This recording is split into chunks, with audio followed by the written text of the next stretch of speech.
नमस्कार दोस्तों, YouTube channel take गुरु गौतम प्रसाद में आप सभी का स्वागत है। इस वीडियो में हम लोग बात करने जा रहे हैं कबीरदास जी के बारे में, जो अपने समय के एक अभूतपूर्व दार्शनिक थे। समाज में उनका जो योगदान रहा है वो अमिट है, आज भी प्रासंगिक है। उन्होंने जिस प्रकार की चोट उस समय के पाखंडवाद पे किया वो अविस्मरणीय है, और आज भी उनके जो दोहे हैं वो समाज के लिए एक आईना है, और समाज को आगे ले बाधाएं हैं पाखंड के रूप में।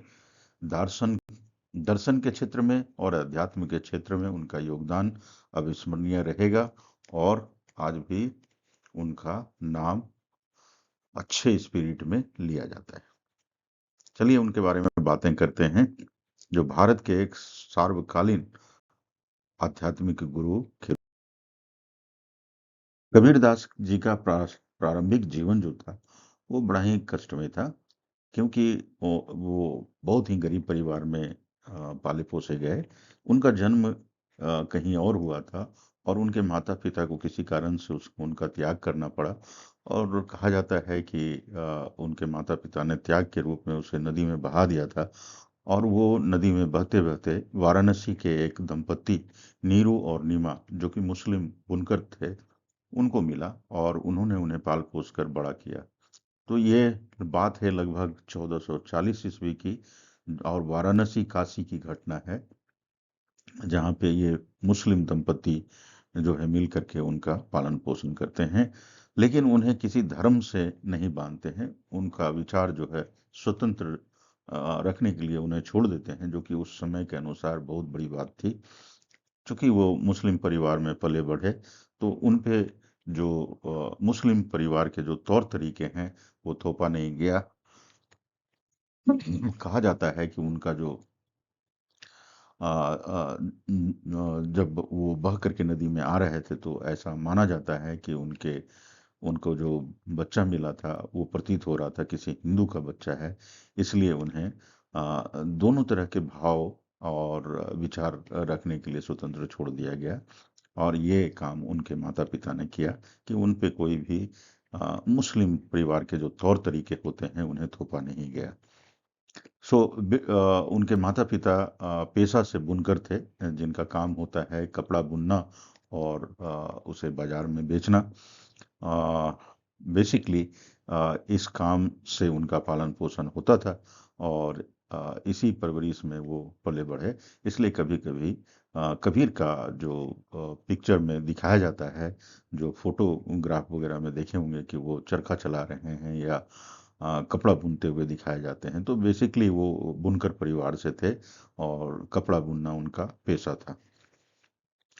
तो उनका पालन पोषण साधारण परिवार में हुआ, और वो जो है बुनकर का ही काम करते थे, जिसे मुस्लिम समाज में जुलाहा के नाम से जाना जाता है। जिससे उनका दृष्टिकोण का आकार दिया उनके माता पिता ने, और उन्हें किसी धर्म से नहीं बांधा। ये बड़ी ही विशेष बात है। निरक्षरता के बारे में जानते हैं उनके बारे में, वो पढ़े लिखे नहीं थे, स्वयं निरक्षर थे, और इसके बावजूद भी उनकी शिक्षाएं मौखिक रूप से और सरल प्रभावशाली कविताओं के माध्यम से फैली। तो उन्होंने जो कुछ भी बातें कही उसको किसी न किसी कोई भी समाज का व्यक्ति उसे लेखा जोखा उसका रखता था, और उसे समाज में उनकी बातें चूंकि गहराई भरी होती थी तो उसे प्रचारित भी करते थे। तो इस प्रकार से उनके विचारों का प्रचार प्रसार हुआ, और उनका सोच आगे बढ़ा, और जो उनकी गहराई थी दर्शन के प्रति, अध्यात्म के प्रति, वो लोगों तक पहुंची। आइए उनके आध्यात्मिक यात्रा और शिक्षा के बारे में बात करते हैं। तो उनके जीवन में भक्ति और सूफी का गहरा प्रभाव रहा। भक्ति आंदोलन के एक प्रमुख व्यक्ति होने के नाते वे हिंदू तपस्वी रामानंद से गहराई से प्रभावित थे, लेकिन हिंदू धर्म और इस्लाम धर्म दोनों के अनुष्ठानों के कड़े आलोचक थे। उन्होंने उस समय में समाज में फैले कुरीतियों पर बड़ा ही अ, जोरदार कुठाराघात अपने दोहे के माध्यम से किया है, जो कि आज भी प्रासंगिक है। समाज में फैले हुए जो पाखंड है उनके प्रति उनका जो है बिल्कुल कड़क रवैया था, और उन्होंने अपने दोहे के माध्यम से लोगों को समझाने की कोशिश की कि ये गलत है और ये अच्छी बात नहीं है। मूल मान्यताएं जो है उन्होंने सिखाया कि ईश्वर एक है। वो निर्गुण ब्रह्म की उपासना करना सिखाते थे और खुद भी करते थे कि ब्रह्मा का कोई आकार नहीं है, ब्रह्मा का कोई मूर्ति होने का जरूरत नहीं है और ईश्वर एक है, ब्रह्म एक है और उनकी ही उपासना करनी चाहिए। बहुत सारे देवी देवताओं के पीछे भागना निरर्थक है और ये हमारे जीवन में सिर्फ और सिर्फ भ्रांति पैदा करता है, ना कि हमें किसी मंजिल तक ले जाता है। प्रत्येक हृदय में ईश्वर निवास करता है और उन्होंने हठ धर्मिता, जाति धर्म, बाहरी अनुष्ठान जैसे कि पवित्र धागे रखना, खतना करना, मुस्लिमों में जो खतना किया जाता है उसके बारे में उन्होंने कहा कि इसके बजाय जो है प्रेम, सत्य और सार्वभौमिक बंधुत्व पर अगर जोर दिया जाए तो वो बेहतर उपासना होगी। अनुष्ठानों के कड़े आलोचक थे, जैसा कि मैंने पहले बताया। उनकी कविताएं, जिन्हें वाणी या वचन भी कहा जाता है, दोनों धर्म, हिंदू धर्म और इस्लाम धर्म दोनों में जो अंधविश्वास, पाखंड और अर्थहीन समारोह किए जाते थे, उन पे उनकी तीखी आलोचना की और ईश्वर तक पहुंचने के लिए एक प्रत्यक्ष अनुभवात्मक मार्ग को बढ़ावा देने का जो है उन्होंने काम किया।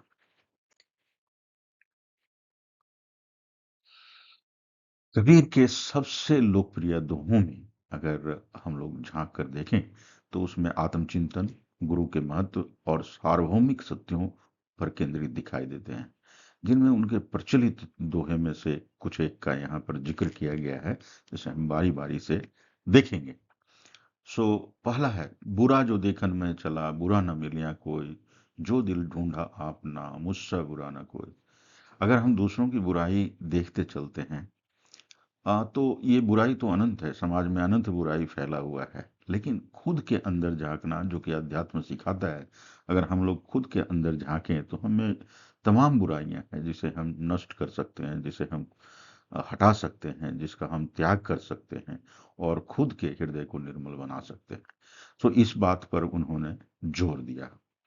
दूसरी बात, दूसरा दोहा उनका जो सबसे प्रचलित है वो है, गुरु गोविंद दोऊ खड़े काके लागू पाए, बलिहारी गुरु आपनो जिन गोविंद दियो बताए। तो इसमें वो कहना चाहते हैं कि गुरु और भगवान अगर दोनों साथ में खड़े हैं तो अगर आप में ये जरा सा उलझन है कि किन का पांव पहले लगूं, तो उस उलझन से बाहर निकालने का काम करते हैं कबीर और कहते हैं कि गुरु का पैर सबसे पहले छूना चाहिए, क्योंकि उन्हीं की बलिहारी से, उन्हीं के कृपा से, उन्हीं के बताए हुए मार्ग पे चलते हुए हमने ईश्वर को पाया, भगवान का साक्षात दर्शन किया। तो ये जो है अपने आप में बहुत बड़ी बात उन्होंने कही, जो समाज को एक मार्ग दिखाने का काम करता है। और तीसरा सबसे जो विख्यात उनका जो दोहा है वो है, दुख में सुमिरन सब करे, सुख में करे न कोई, जो सुख में सुमिरन करे, दुख काहे को होए। तो इसमें वो कहना चाहते हैं कि अगर दुख में भगवान को सिर्फ खोजोगे और सुख के समय में अपने भूल जाओगे, सुख के समय में व्यसन में डूबे रहोगे, सुख के समय में जो माया है उनका उपभोग करोगे, तो दुख तो आएगा ही, दुख तो आना ही है, क्योंकि सुख के समय में की गई भूल ही दुख का कारण बनती है। तो सुख के समय में वे कहते हैं कि ईश्वर को मत भूलो, भगवान को मत भूलो और उनकी उपासना लगातार करते रहो, उनका भजन करते रहो, ताकि दुख आए ही ना। तो ऐसे बेमिसाल दोहों के मालिक हैं कबीर, और उन्होंने तत्कालीन समाज को भी राह दिखाने की कोशिश की थी और वो आज भी प्रासंगिक है। तो कबीर अपने सरल भाषा और गहन अर्थ के लिए प्रसिद्ध हैं। ये दोहे धैर्य, ईमानदारी और आंतरिक दिव्यता और सार्थक जीवन जीने के पाठ सिखाते हैं, जिससे ये व्यापक रूप से प्रसिद्ध हुए हैं और आज भी गाए जाते हैं। समाज में उनका अलग स्थान है। तो धन्यवाद मित्रों। आपको अगर ये वीडियो अच्छा लगा तो एक थम्स अप जरूर दीजिएगा ये बातें आप तक पहुंचाने के लिए। और अगर आप कुछ कहना चाहते हैं, कुछ पूछना चाहते हैं, तो कमेंट सेक्शन में लिख करके ज़रूर बताइएगा। अगर आपको अच्छा लगा तो अपने मित्रों से ज़रूर शेयर करें इस वीडियो को। और आपने चैनल को अभी तक अगर सब्सक्राइब नहीं किया है तो चैनल को ज़रूर सब्सक्राइब कर लें। धन्यवाद एक बार फिर से।